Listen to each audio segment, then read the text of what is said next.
Andhra Pradesh 10th results అయితే వచ్చేసాయి. చాలామంది చాలా మంచి మార్క్స్‌తో పాస్ అయ్యారు. వాళ్ళకి కంగ్రాచ్యులేషన్స్. అయితే ఫెయిల్ అయిన వారు ఎవరైతే ఉన్నారో గత 2 వీడియోల్లో కూడా మనం చెప్పాము. దయచేసి మీరు ఎటువంటి తప్పుడు నిర్ణయాలు తీసుకోవద్దు, డిసప్పాయింట్ అవ్వద్దు. మీకు మంచి అవకాశాలున్నాయి. మరొక అవకాశం కూడా ఉంది. ఈసారి మీరు తప్పకుండా మంచి మార్కులతో పాస్ అవుతారు. అయితే పాస్ అయిన వాళ్ళు ఎవరైతే ఉన్నారో వాళ్ళు నెక్స్ట్ ఇంటర్మీడియేట్ గ్రూప్స్‌కి సంబంధించి కన్‌ఫ్యూజన్‌లో ఉంటారు. చాలామందిని సలహాలు అడుగుతారు. ఏ గ్రూప్ తీసుకోవాలి అని చెప్పేసి. దయచేసి కన్‌ఫ్యూజ్ అస్సలు అవ్వద్దు. మీకు దేంట్లోనైతే ప్రావీణ్యం ఉందో, అంటే మీరు మ్యాథ్స్ బాగా చేయగలిగితే ఎంపీసీ తీసుకోండి.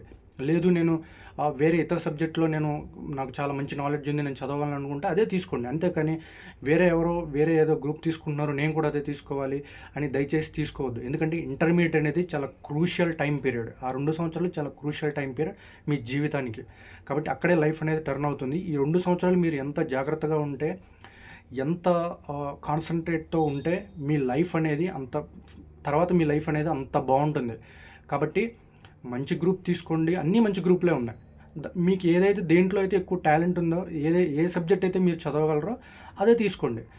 నాకు మ్యాథ్స్ రావు కాబట్టి అయినా సరే అందరూ ఎంపీసీ తీసుకుంటున్నారు కాబట్టి నేను అదే తీసుకుంటా అంటే సబ్జెక్టులు పోయినాయి అనుకోండి, తర్వాత చాలా ఇబ్బంది పడాలి.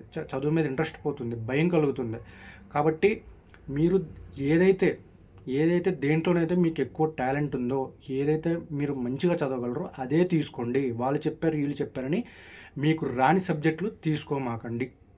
అందరికీ మరొక్కసారి congratulations and all the best.